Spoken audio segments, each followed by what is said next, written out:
Right, guys, so we are in a familiar location to a lot of people down here at the Expo 2020 site, Australian Pavilion, Aussie Park, and next to me, or next to the boys as well, we've got a AFL legend, a Aussie icon, and just a all-round leader in the community, Mr. Bachar Houli. Welcome. Thanks for having me. Thanks for having me in Dubai, mate. Thanks for coming on. Thanks. This is an honour, honestly, for most of us to have you on the podcast, bro. So I appreciate it, mate. So you've got the boys, as you can see behind us. You've spent some time in Abu Dhabi. How was that whole little stay there? Yeah, it was really good. Obviously, the place we're staying at has got everything that we need. Great accommodation, great food for the boys. Yep. Probably too good of a meal, or meals, I would say. But the training facility is really good. We've got our sporting deck. Being a soccer field, of course, no footy grounds here, mate. We play nines out here. But it's plenty, obviously, because we've got 12 boys training, a couple of staff. Yep. Even I try to have a run around, try to keep up with the boys these days, but still put them to shame. So these young lads behind us, this talent behind us, is this their first time overseas? So the thing is, the academy goes for about 3 or 4 years, especially this is a senior program. So some of these boys have come here before. So generally you have 3 or 4 years in the program, and then you exit it and obviously make your own way out in life and whatever choices you make. But yeah, obviously our time here is very, very special. Being able to step out of your comfort zone, being Australia, different environment, cultural experience. Some of these boys never travelled in their life, so being able to travel to Dubai and Abu Dhabi. I mean, I bet when you guys came here, like Dubai, like wow, it's massive, and now it's just even grown. Mate, it's funny that we actually did a podcast 2 days ago about Australia Day and how we see Australia Day now compared to when we lived in Australia, and obviously living here now for the boys 5 years, myself 15. A lot's changed in terms of how we look at it from this aspect and culturally and everything that's going on with it. But tell me a little bit about the foundation, mate. It started in 2013, I believe, right? And like I was doing my research on it, so you help the community, the Muslim community, through education, through like belonging, and also obviously all through footy, right? Through the sport of AFL. Yeah, definitely. I mean, obviously the way we select these young boys is through a talent program. We play trial games, and we have to kind of choose them from that perspective, because ultimately we're trying to get as much of these young boys drafted in the AFL, or at least trying to play VFL or highest level senior for local footy. So that was our initial, I guess, intention, is to upskill them from a talent perspective, give them all the tools that they need to be the best player. Yep. But we felt like it was more important, because the reality is, what's the percentage of these young boys are going to get drafted? It's super hard to making it to the highest level. Not that because I've made it, but I know that the talent first has got to be there, then the commitment and discipline. So you can't, sometimes it's very hard to have that complete package. So we're here to upskill them from a football perspective, but then we felt like there was something missing. And that was the two other things that we focus on is leadership skills, making them resilient, because we're all going to have calamities or face challenges in our life, and how do you bounce back from that? Football is great, but it gives you 10 to 15 years as a career. But what you get out of these programs is leadership skills that you'll carry out for the rest of your life, and that's super important.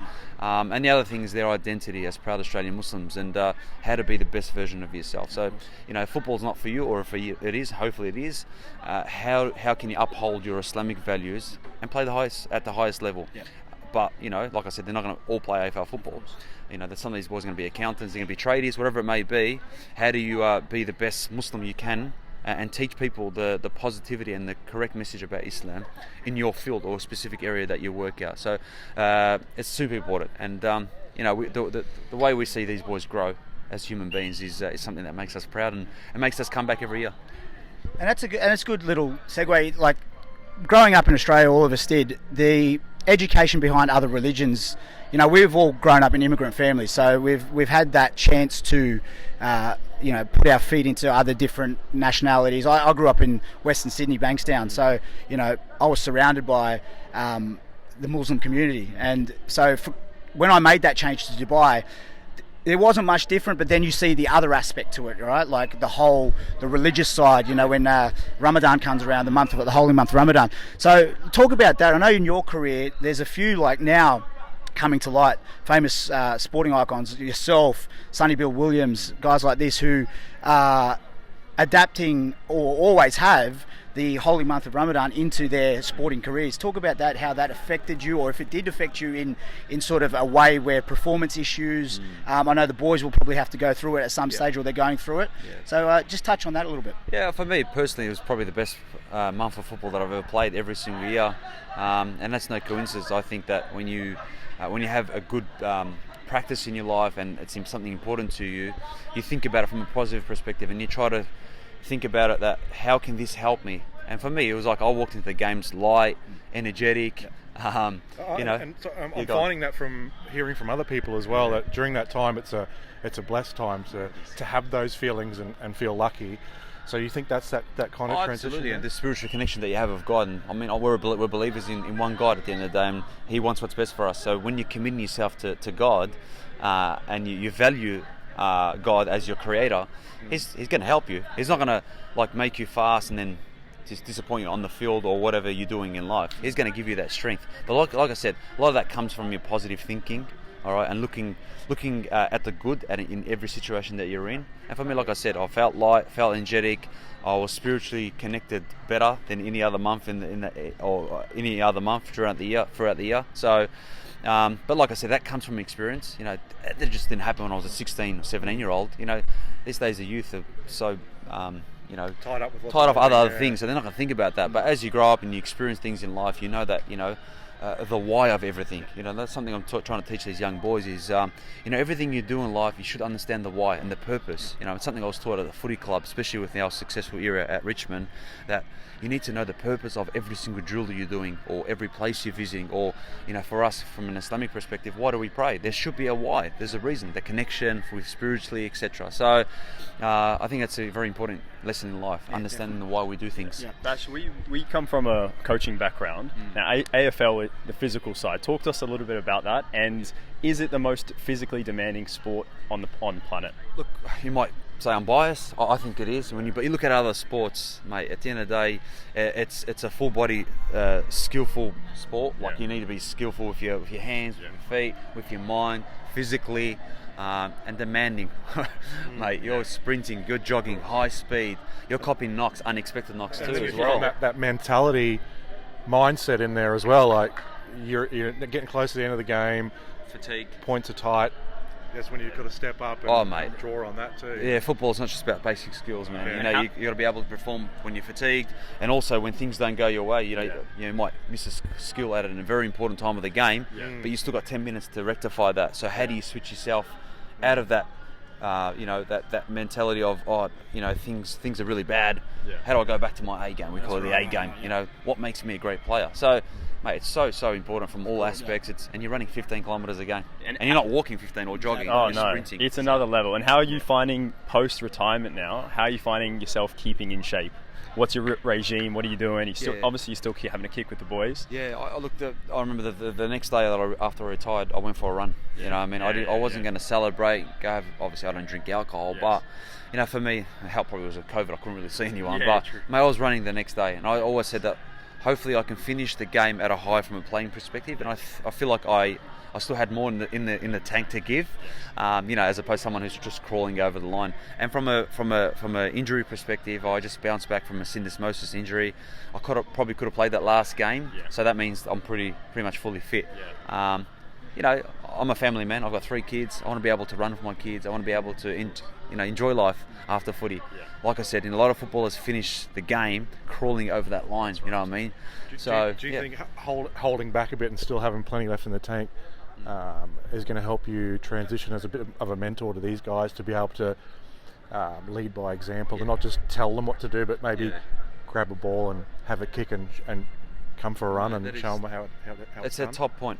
Like there's only so much this can do. You know what I mean? You got to physically show them how it's done. You want to be able to show them a specific drill or a specific running pattern that they need to do in a game. You know what I mean? So that was my motivation as well. Obviously, my kids is super important. And it must be motivating for them too to see someone like yourself and them just he's having a kick with us. He's having a He's letting us have a Look, taste. sometimes you take that for granted and you don't realise the impact you have on these young men. But that's why we've got other stuff here reminding you that, you've got to be hands-on. You just can't sit there and be a leader from the outside. It's important as well. Same with, as you know, being a parent as well. Being a parent, so, you see that some of the best trainers in the world, they're actually training their clients. They're getting involved. So that's what I see myself, maintaining that commitment physically and also from an off-field perspective.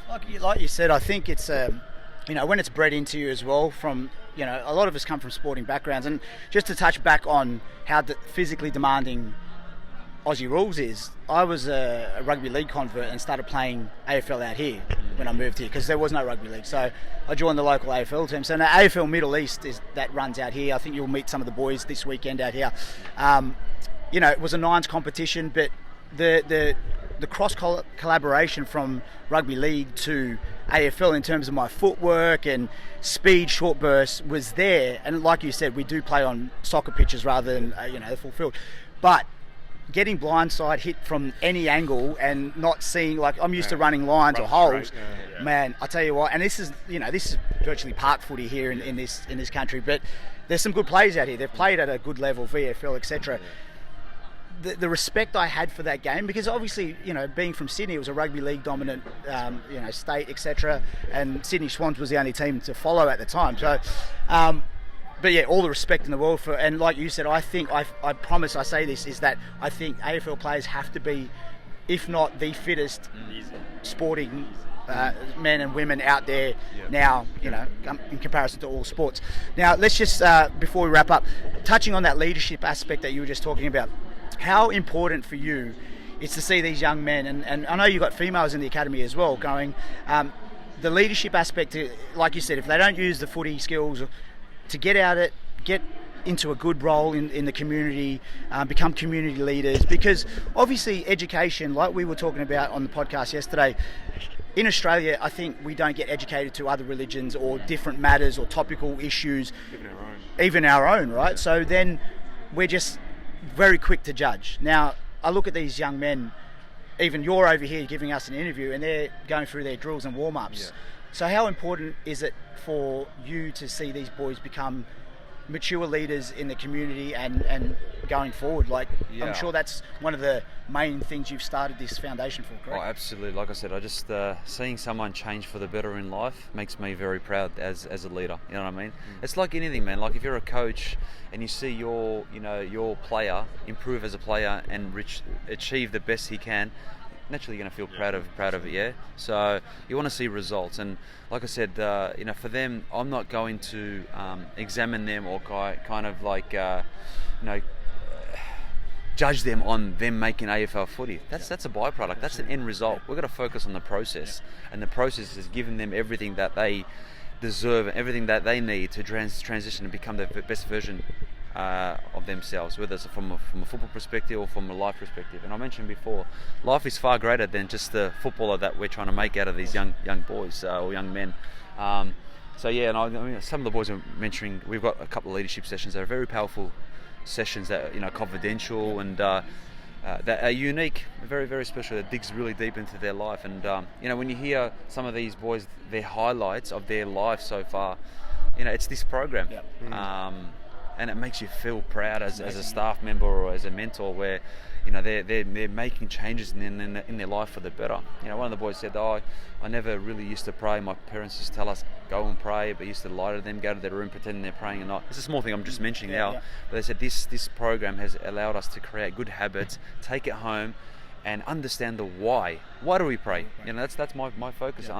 Teaching these boys the why of everything that they do. And that example of prayer made me feel proud at the end of the day, because if you're practicing that daily ritual or daily habit of 5 daily prayers, that means you're disciplined. Yeah. That's right. Absolutely. So that means you're going to carry that on the sporting field. You're going to carry that at work, and so better footballer and a better person. Yeah, exactly right. So that's what we try to teach. Like we've got our members turn up 10 minutes prior to your session rather than on the hour of the session. There's little things that we got taught obviously on the footy field or whatever it was, but it's discipline and it's consistency, and that's how people become better humans. Now, before we wrap it up, I know Jason's got a few fire questions on the UAE. and just going to test your knowledge. So, quick question: do we have more camels here in the Middle East or back home in Australia? In Australia. Yeah, 100%. Spot on. Mate, one question for me: do you ever see yourself wanting to like sort of take on coaching ranks in the AFL? Look, not very passionate about it. I'm all about mentoring and being the example, hopefully the positive example for these young boys. It's a big commitment being a coach at the highest level. I've seen it firsthand over 15 years and how it's changed and how much time commitment it is from getting in there at 7 a.m. before anyone walks in the door and then being the last person to walk out. I want flexibility. I want balance in my life, and I feel like unfortunately coaching at the highest level doesn't give you that. I've got a lot of hobbies that I love doing. I've got my family, my girls, and my son that's growing up now. So I want to grow up with these things in my life, and also just being able to commit more for this. You know what I mean? And like I said, there are similar things that you will achieve being a coach. Like I said, you're helping people grow as people, as footballers, but there's a bit more flexibility with what I've chosen to do, and that is the foundation, and still, I guess, being involved in the AFL and the Richmond Football Club and helping them continue to grow the game, because I think it's important to continue to grow the game and being proactive. And I still think we're the leading code in Australia when it comes to diversity and allowing people to come in and watch our game and play the game and feel comfortable with their values and who they are as people. Can I just ask one question before? Because someone asked me this morning, see if you can ask it. It was when you started, right, at the Essendon Football Club, where you started coming up. Was your religion and values taken on straight away by your surrounding peers, or did it take a while to integrate? They accepted me for who I was, even before I probably got drafted. All the articles coming out and speaking about this devout Muslim, which for me, like, I didn't want to call it devout Muslim. It's just I was a Muslim. You lived it. That was me. I mean, devout Muslim. What's the big deal? What's the difference between a devout Christian? You're a human being, and being devout to something shouldn't define the person you are, and you shouldn't be labelled with that. I think I'm a human being that's got different or specific values that I uphold, and it's. I've had the support from both clubs, being at Richmond and Essendon, and also from a wider perspective, the AFL, the support that they've given me and my community. It's allowed us to call Australia home. It's allowed us to call AFL as the best game in the country, because it's it's proven. We go and watch the game. We're supported. Even introducing the prayer rooms at all the AFL venues is something that we just mentioned to the AFL, and the feedback that I get from the community saying that, how good is this? We can go watch an AFL game anytime during the week or the weekend, and we can perform our prayers. I remember when I was growing up and I was a junior, we had to stay in the staircase or go out to the car park to pray and be afraid that someone's going to bottle you over the head and stuff like that. The game has changed. I think Australia as a nation has changed, and it's very accepting. So, super proud. Honestly, I can't even picture a moment where I've been, I'm not included here. You know what I mean? Been looked after very well, and very grateful for it. And before we wrap it up, just last one. Sorry, I've got all these questions. Sorry, guys. Sorry. Spreading the awareness for the game globally, like Dubai has its own little league. I know we play against a lot of GCC teams. You got the Singapore leagues, the Hong Kong. Do you want to see these boys travel to these countries and spread that awareness through the foundation as well? Yeah, of course. I mean, we don't just visit a country because we want a holiday and we want to experience the world. I mean, that's important too. But it's giving them that first-hand experience, that handling a passport, exchanging money, visiting different malls, different apps that they're going to need to download. But yeah, obviously that's always our objective too, to have that mindset. How can we continue to grow the game all around the world? It's going to be difficult, no doubt. It's going to be a massive challenge. It's like, for example, Victoria and New South Wales. Trying to get the New South Wales people to accept AFL is very hard, man. Right. They're just concrete, cemented on rugby league, and you get that minority that are able to adapt. So there's a big challenge ahead of us. But for us, we just run our programs, have good intentions, sincerity in what we do, and if we can grow the game around the world. And it's good that you're part of that initial growth of taking the game on a global level, because it hasn't that wasn't on the radar for quite some time. So it must feel good being that part of that initial drive to get that happening, and especially taking these young guys with you for the ride too. Yeah, absolutely, and it helps when you've got Aussies here that know the game, so that also helps. So tomorrow I think we've got a game that it's going to be pretty exciting. Hopefully we've got a bit of an audience, bit of a crowd that they experience and look at this ball. How do they kick this ball so accurate with it's and it's a different sport. So yeah, it's good times. All right, Bash, we're going to leave it there. We've hogged you now for probably 30 minutes, but mate, thank you. We appreciate you coming on the One Try podcast, and we are looking forward to the future for the Bachar Houli Foundation, mate. So we appreciate you and thank you. Cheers, brother. Thanks, mate. Thanks, Dubai and Abu Dhabi for hosting us, and the Expo, of course. Thanks, brother. Thanks, bro.